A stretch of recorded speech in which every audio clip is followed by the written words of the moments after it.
மதுரைக்கு கோவில் நகரம் என பெயர் இருந்த நிலையில் சமீப காலமாக குப்பை நகரமாக உள்ளது. மதுரையை மீண்டும் குப்பையில்லா மதுரை என மாற்ற நடவடிக்கைகள் எடுக்கப்படும். தாவேக எம்எல்ஏ கல்லானை பேட்டி. மதுரை மாநகர் வக்பு கல்லூரி சுற்றுவட்டார பகுதிகளில் கல்லூரியைச் சுற்றியுள்ள குடியிருப்பு பகுதிகளிலிருந்து வீசப்பட்ட குப்பைகள் தேங்கி கடும் துர்நாற்றம் வீசி கல்லூரி மாணவ மாணவியர்கள் பாதிக்கப்பட்டு வந்தனர். இந்நிலையில் இன்று காலை மாவட்ட ஆட்சியர் மற்றும் வடக்கு தொகுதி சட்டமன்ற உறுப்பினர் கல்லானை விஜயன்பன் ஆகியோர் தலைமையில் 200க்கும் மேற்பட்ட மாணவ மாணவியர்கள், சமூக ஆர்வலர்கள், மாநகராட்சி தூய்மை பணியாளர்கள் உள்ளிட்டோர் இணைந்து தூய்மை பணிகளில் ஈடுபட்டனர்.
மதுரை மாவட்டத்தில், குறிப்பாக மதுரை மாநகராட்சியில் இன்று முதல் ஒரு மாபெரும் தூய்மை பணி வந்துட்டு வடக்கு சட்டமன்ற தொகுதியில் வடக்கு சட்டமன்ற உறுப்பினர் அவர்களுடைய தலைமையில் இன்று வக்ஃபு கல்லூரியில் வந்துட்டு இன்றைக்கி காலையில் நாம் ஆரம்பிச்சிருக்கோம்.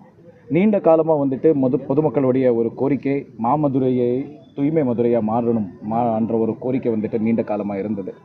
இதுக்கு தமிழ்நாடு அரசு, மதுரை மாநகராட்சி மட்டும் இல்லாமல் பொதுமக்களுடைய ஒத்துழைப்பு கூட தூய்மை பணியில் மிக மிக முக்கியம். மரியாதைக்குரிய சட்டமன்ற உறுப்பினர் அவர்கள் மாவட்ட ஆட்சியருக்கு வந்து பார்க்கும்போது கூட அவர் குறிப்பாக வடக்கு சட்டமன்ற தொகுதியில் இருக்கக்கூடிய தூய்மை சம்பந்தமான விஷயங்களை அவர் கூறினார். அதை தொடர்ந்து அவர்களுக்கு தமிழ்நாடு அரசு சார்பில் இந்த விஷயத்தை பற்றி சொல்லும்போது கண்டிப்பாக நிறைய பொதுமக்களுடைய உதவியுடன், மாணவ மாணவியர்களுடைய உதவியுடன் ஒரு மாபெரு தூய்மை பணி வந்துட்டு மதுரை மாவட்டத்தில், குறிப்பாக மதுரை மாநகராட்சியில் தொடங்கணும் என்ற ஒரு நோக்கம், அவருடைய ஒரு ஆசையை மாவட்ட நிர்வாகத்துக்கு முன்னாடி சொன்னார். அதற்கிணங்க இன்று காலை வந்து கிட்டத்தட்ட ஒரு 200 பேருக்கு மேற்பட்ட அரசு ஊழியர்கள், மாவட்ட ஆட்சியர், மாநகராட்சியுடைய ஊழியர்கள், சட்டமன்ற உறுப்பினர்கள் போன்ற அனைத்து நபர்கள் எல்லாமே வந்து இன்றைக்கி காலையிலேருந்து இந்த மாபெரு தூய்மை பணி வந்துட்டு நாம் ஆரம்பிச்சிருக்கோம். இதுக்கு பொதுமக்களுடைய ஒத்துழைப்பு ரொம்ப ரொம்ப தேவை. பிகாஸ் தூய்மை பணின்றது ஒரு நாள் ஒரு நேரம் நடக்கக்கூடிய ஒரு விஷயம் கிடையாது. எவ்வளோ எடுப்போமோ அதுக்கு மீண்டும் திருப்பி நம்மளுக்கு குப்பை வந்துகிட்டே இருக்கும். ஸோ இதுக்கு மாநகராட்சி சார்பில் கூட எங்கெங்கெல்லாம் குப்பை ஒட்டுறாரோ அந்த இடத்துல விழிப்புணர்வு ஏற்படுத்துறதுக்கு டஸ்ட்பின்ஸ்களுடைய போதுமான அளவுக்கு வசதி இருக்கிறதுக்கு கூட மாநகராட்சி அலுவலர்களுக்கு இன்றைக்கி காலையில் நான் இன்ஸ்ட்ரக்ஷன்ஸ்கள் கொடுத்துருக்கோம்.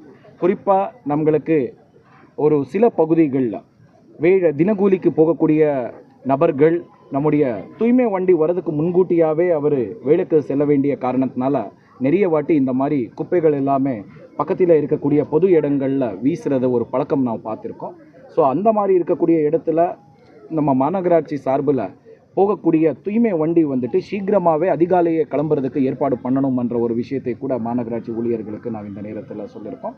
இது இன்றைக்கி நம்ம வக்ஃப் கல்லூரியிலிருந்து ஆரம்பிச்சிருக்கோம். இந்த மாதிரி நிறைய இடங்கள் வந்துட்டு மாநகராட்சி எல்லையில் இருக்குது. இதுக்கு மக்களுடைய ஒத்துழைப்பு, பொதுமக்களுடைய சகாரம், அண்டு நம்ம அரசு அலுவலர்களுடைய ஒத்துழைப்பு, மக்களாட்சியில் தேர்ந்தெடுக்கப்பட்ட சட்டமன்ற உறுப்பினர் அவர்களுடைய ஒரு ஒத்துழைப்புடன் இந்த ஒரு தூய்மை பணி இன்னைக்கு ஆரம்பிச்சிருக்கிறது. தொடர்ந்து மதுரை மாவட்டத்தில் குறிப்பாக மாநகராட்சியில் வந்துட்டு ஸ்டார்ட் பண்ண போயிருக்கோம். காலேஜில் காலை வேலையில் என்ன இல்லை நம்ம ஏற்கனவே தான் இப்போது நம்ம மதுரை கோவில் நகரம் என்ற பெயர் பெற்ற மதுரை இன்று குப்பை நகரமாக இருக்குது.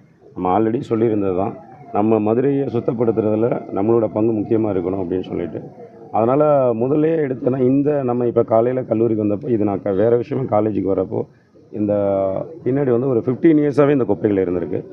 அதை எந்த விதமான முயற்சியும் எடுக்கல. சரி முதல்ல மதுரையை சுத்தப்படுத்தணும் முடிவு பண்ணப்போ இதை நம்ம எடுக்கலாம் அப்படின்றதுக்காக இன்றைக்கி இருக்கும். மக்கள் வாழக்கூடிய பகுதி இல்லாமல் கல்லூரிக்குள்ளே தேர்ந்தெடுக்க வேண்டிய காரணம் தெரியல. இல்லை மக்கள் வாழக்கூடிய பகுதியில் அந்தந்த அலுவலர்களை வச்சு நம்ம தினந்தோறும் க்ளீன் பண்ணுறோம். என்னென்னா நம்ம 10 வருட 20 வருட விஷயத்தை உடனடியாக பண்ண முடியாது. ஆனால் அதுக்கான எல்லா முயற்சிகளும் நம்ம எடுத்துகிட்டு இருக்கோம். அதிகாரிகளோட ஒத்துழைப்போட நம்ம ஒவ்வொரு விஷயத்தையும் நம்ம எங்கெங்கெல்லாம் போகிறோமோ அங்கே என்ன சொல்கிறாங்களோ அந்த விஷயத்துக்கு அங்கே டஸ்ட்பின் தேவைன்னா எடுக்கிறோம். இல்லை ஸ்டாஃப்ஸ் அதிகமாக தேவைப்படுறாங்கன்னா அந்த மாதிரி பண்ணுறோம். இங்கே என்ன இஷ்யூனா கல்லூரின்றது ஒரு பல பேரை உருவாக்குற ஒரு இடம். ஆனால் அந்த அட்மாஸ்பியரே இங்கே வந்து மோசமாக இருக்குது. அங்கே சாக்கடை இருக்குது, இங்கிட்டு விலங்குகள் நடமாட்டம் இருக்குது, குப்பைகள் இருக்குது. அப்படின்ற பிரச்சனை இருக்கும் பட்சத்தில் முதல்ல இங்கேருந்து ஸ்டார்ட் பண்ணோன்னா இது பொதுமக்களுக்கு ஒரு விழிப்புணர்வாக இருக்கும். அட் த சேம் டைம் இதை பார்த்து இது மட்டும் கிடையாது, நம்ம வாரம் சனிக்கிழமை இந்த மாதிரி ஒரு நம்மளோட கழக நிர்வாகிகள் ப்ளஸ் பொதுமக்கள் இந்த மாதிரி கல்லூரி மாணவர்கள் அவங்களோட இணைந்து இந்த மாதிரி ஒரு ஐடியா பண்ணலாம் அப்படின்றதுல இருக்குது. நீங்கள் பிரச்சாரம் பண்ணும்போது நிறைய இடங்களில் வந்து குப்பை கழிவுகளாக இருக்கிறதா வீடியோலாம் போட்டிருந்தீங்க. நிச்சயம் இடங்கள்லாம் அடுத்து எப்போ நாங்கள் கண்டினியூஸாக நீங்கள் தொடர்ந்து பார்க்கலாம். அதான் நான் வேறு எந்த முயற்சியுமே நான் எடுக்கல. நான் வேறு இன்ஸ்பெக்ஷனே போகல. முதல்ல ஏன்னா கோவில் நகரம் குப்பை நகரத்துலேருந்து மறுபடியும் அதே கோவில் நகரமாக மாறணுன்றதான் நம்மளோட எண்ணம். அதை தான் நான் எல்லா பேட்டிலையும் முன்னாடி கூட நான் சொல்லியிருந்தேன், எலெக்ஷனில் நிற்கிறப்ப கூட. அதுக்கான முயற்சிகள் நான் முதல்ல நான் சென்னையிலேருந்து வந்தப்போ கலெக்டர் சாரை தான் பார்த்தேன், கமிஷனர் ஆஃபீஸ் தான் போனேன். ஸோ நம்மளோட நோக்கம்ன்றது முதல்ல வந்து மதுரையில் குப்பையிலேருந்து மீட்கணும் அப்படின்றது தான். அதற்கான அனைத்து முயற்சிகளும் எடுக்கிறோம். அதிகாரிகள் ஒத்துழைப்பு கொடுக்குறாங்க. நம்ம ஒரு விஷயம் சொன்னாங்கன்னா இம்மீடியட்டாக அதுக்கு ரியாக்ட் பண்ணுறாங்க. பாசிட்டிவாக தான் போயிட்டுருக்கு. இதை தொடர்ந்து நம்ம அதை மக்களோட ஆதரவு தேவை. அதே மாதிரி இந்த பகுதியில் வந்து கருமாலை பொதுமக்கள் கொஞ்சம் குப்பை போடுறதை தவிர்க்கணும்னு இதன் மூலமாக கேட்டுக்கிறேன். ஏன்னா நம்ம மதுரையை மாற்றணும், அதிகாரிகள் தான் வரணும், தூய்மை பணியாளர்கள் தான் வரணும்னு கிடையாது. நம்மளுக்கும் அதில் பங்கு இருக்குது. முக்கியமாக நம்ம இன்னொரு வேண்டுகோளாக வைக்கிறேன், தலைவர் தளபதியை வந்து எல்லோரும் நேசிக்கிறாங்க. இன்றைக்கு முதலமைச்சராக வந்து தேர்ந்தெடுத்திருக்காங்க. அவரோட சார்பாக உங்களுக்கு அவரை நேசிக்கிற உங்களுக்கு எல்லாம் வேண்டுகோளாக வைக்கிறோம். ஸோ நம்மளோட பங்களிப்பு இதில் நிறையா இருக்கணும். அரசு அதிகாரிகள் தூய்மை பணியாளர்களை தாண்டி பொதுமக்களாகிய நம்மளோட பங்கும் இதில் முக்கியமாக இருக்கணும். குப்பைகள் இல்லாத ஒரு மாநகரை நம்ம உருவாக்குறதுக்கு நம்ம அனைவரும் இணைந்து முயற்சி எடுக்கணும். நன்றி. தேங்க்யூ. உள்ளூர் செய்திகள் முதல் உலகச் செய்திகள் வரை தெரிந்து கொள்ள மதுரை முரசு சேனலை சப்ஸ்கிரைப் செய்யுங்கள்.